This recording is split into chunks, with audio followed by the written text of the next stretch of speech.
Hello everyone, I have been gifted this amazing microbit Jacdac Smart Exploration Kit. And in this video, we'll be exploring it. This kit comes with many parts, but the most important one of them all is the microbit version 2. This is the brain of this ecosystem, and it is pretty similar to Arduino. You can upload code to it directly with USB, and it has many features like an antenna to communicate with other microbits, a microphone, a speaker, an accelerometer, and a compass chip, a 5x5 LED matrix display, 2 buttons for user input, and you can also power it with a battery. You probably noticed the pins right below the circuit. We use them to connect external sensors. To make our job easier, they added this board with some nice cables to make it simpler to use with sensor boards. You can connect the microbit like this to the Jacdac bit board. Buttons and LED matrix should be facing up. These connectors are where we attach the included cables, and the orientation doesn't matter.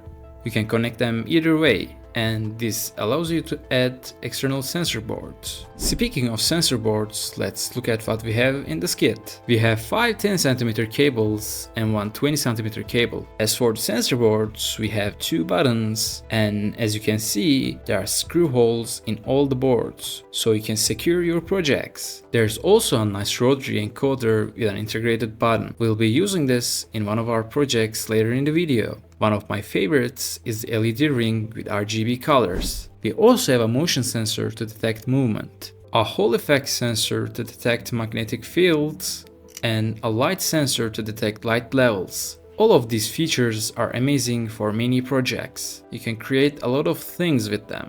Now let's continue on the computer to program our board. When you first connect your board to the computer via the micro USB cable that comes with the kit, there will be a default program inside the microbit. Now mine is empty because I already used it a bit to explore. Let's open the MakeCode website to program our board and create some nice projects. First, click on New Project and give it a name. We'll be creating a dice, so I'll name it Dice. As you can see, a nice interface appears. Let's test the board by uploading an empty code. First, we need to pair it with the computer like this. Then we can upload our code. As you can see, the LED on the board is flashing and our code is uploaded successfully. Now, I want to briefly explain the coding environment. We have many options here like the LED controls, music, and more. You can use this by dragging them onto the workspace. It's pretty easy to work with. Also, from here we can use Python or JavaScript to code the device too. Now let's start with the first project. I want to roll a dice by shaking the device. So I'm clicking on input and using the onShake function. Now we need to choose a random number. So I'm creating a variable to store the value and using the pick a random number function. Okay, now we can show this value on the screen with the showString function.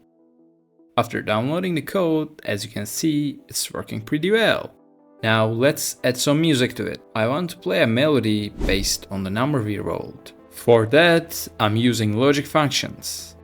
If the number is smaller or equal to 3, play this melody. Well, I'm not Mozart, but I think it's a decent melody. I'm also doing this for numbers greater than 7 and for numbers falling in between. Also, you can observe the Python code from here, and if you want, you can write the whole project that way. Before uploading, you can also use a simulator to check your project. After uploading, our first project is finished. Now, let's move on to the second project. For this one, we'll use our Hall effect sensor to detect magnetic fields. I'm connecting it like this to the board. Then on the computer, I'm creating a new project. We need to click extensions and type Jacdac here to use the board with the modules. After that, we click this one, and now we can continue. As you can see, our sensor appeared here, and after clicking Add Blocks, new functions appeared in the Modules section. From here, we can use the magnetic field strength function to detect magnetic field levels. I think you get the idea about how these code blocks work. I quickly assembled this project. we change the shape on the LED matrix according to the magnetic field level. If it's below 50%, it will show a cross sign. If it is above that, it will show a plus sign. Let's upload the code and see if it works. I'm slowly moving my magnet closer to the sensor, and you can see it here. The sensor is picking up the magnetic field. After the threshold, our plus sign appears, and as I move the magnet back, it turns back into a cross sign again. Cool, another project is done. For our last project, we'll use the rotary encoder module with the LED ring. We'll use the values we read from the rotary encoder to adjust the brightness of the LED ring. As you can see, I created the code with the blocks. It's pretty simple, just like the second project. After connecting the module, you need to click on Add Blocks and then you are good to go. I also adjusted all the LEDs to be different colors, as you can see here. Let's upload the code and check the project. And as you can see, it's working perfectly. And that's it for this video. This kit can be a great gift for someone who is a beginner interested in electronics and programming. If you liked this video, don't forget to like, share and subscribe, and see you in the next one.